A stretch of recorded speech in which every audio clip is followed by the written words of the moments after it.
Bonjour mes amis. Bonjour prof. Bonjour prof. C'est quoi la théorie des jeux? Et quelles sont ses applications?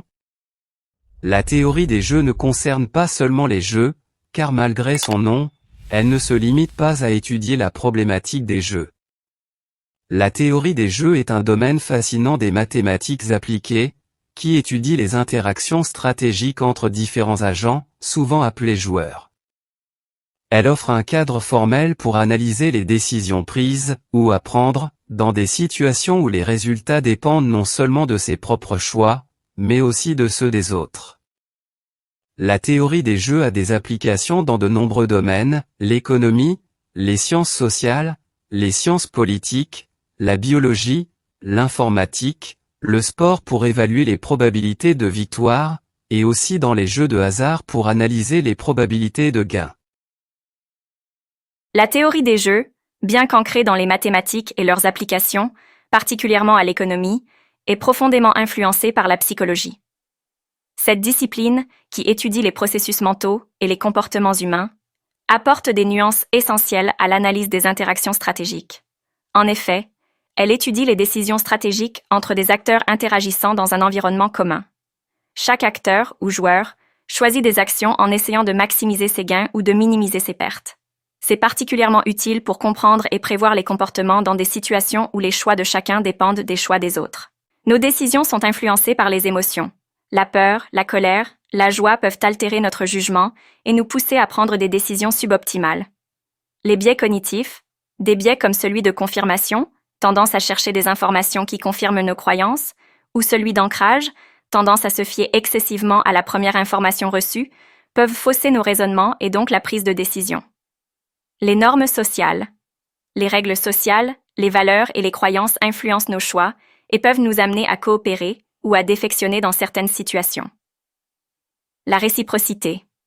Les humains ont une forte tendance à rendre l'appareil, que ce soit en bien ou en mal, ce qui peut modifier les dynamiques de jeu et donc des résultats économiques par exemple. L'application des modélisations de la théorie des jeux se retrouve dans l'analyse des marchés, des négociations, des politiques économiques publiques ou privées, l'étude du comportement humain dans les interactions sociales et politiques, l'analyse des conflits, des alliances, des processus décisionnels collectifs et des élections, la modélisation de l'évolution biologique, de la compétition entre espèces et de la coopération, la conception d'algorithmes en informatique, de protocoles de communication et d'intelligence artificielle. La théorie des jeux utilise une variété de modèles pour représenter des situations stratégiques.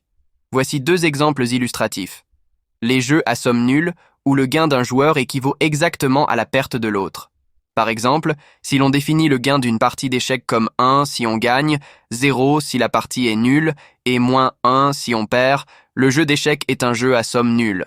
En économie, cette notion est importante. Les jeux à somme nulle correspondent à l'absence de création de richesse, dès lors l'enrichissement de mon voisin résulte en ma propre appauvrissement. Cela se retrouve dans le protectionnisme qui s'oppose à la théorie de l'avantage comparatif et au laisser-faire, c'est-à-dire à la liberté de circulation des biens, des services et des capitaux. Cela se trouvait aussi dans les systèmes économiques archaïques d'avant le financement bancaire de l'économie. Le jeu à somme non nulle, où les gains des joueurs ne s'annulent pas nécessairement. Cela est souvent illustré par le dilemme du prisonnier.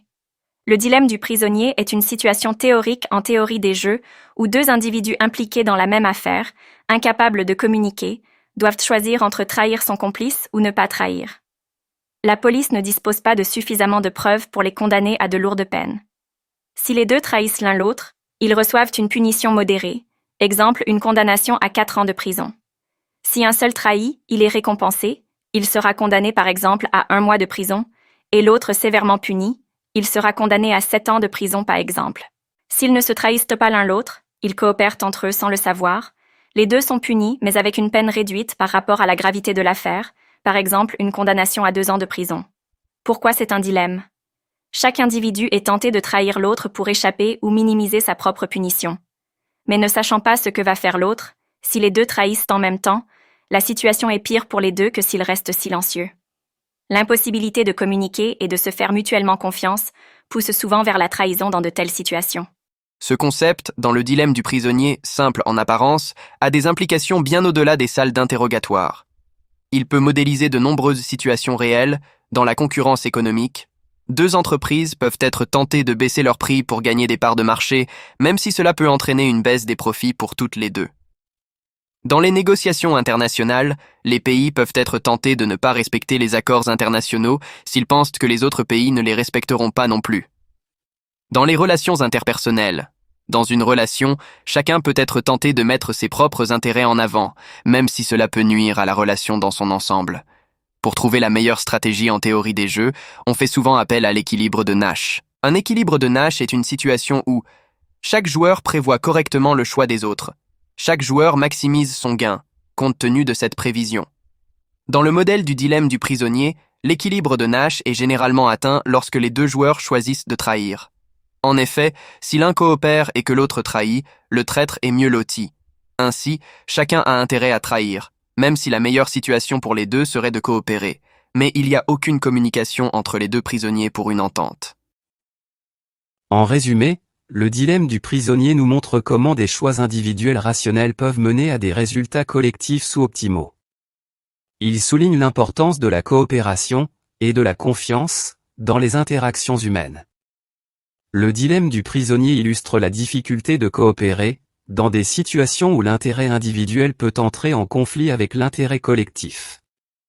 Il nous montre que la confiance, la communication et des règles du jeu claires sont essentielles pour favoriser la coopération économique dans la stratégie de prix, de placement de produits, de gestion de portefeuille, des jeux financiers et des négociations. La théorie des jeux est un outil puissant pour analyser et comprendre les situations où les décisions d'un individu ont un impact sur les autres, où les résultats dépendent des choix de tous. Le savant qui a découvert et développé le concept d'équilibre de Nash est John Nash Jr., un mathématicien et économiste américain. Ses travaux révolutionnaires dans le domaine de la théorie des jeux ont posé les bases de cette notion fondamentale. Pour ses contributions majeures à la théorie des jeux, John Nash a reçu le prix Nobel d'économie en 1994. Ses travaux ont eu un impact considérable sur de nombreux domaines, allant de l'économie à la biologie, en passant par la politique et la sociologie. Merci d'avoir regardé cette vidéo jusqu'à la fin, et à bientôt avec un autre sujet.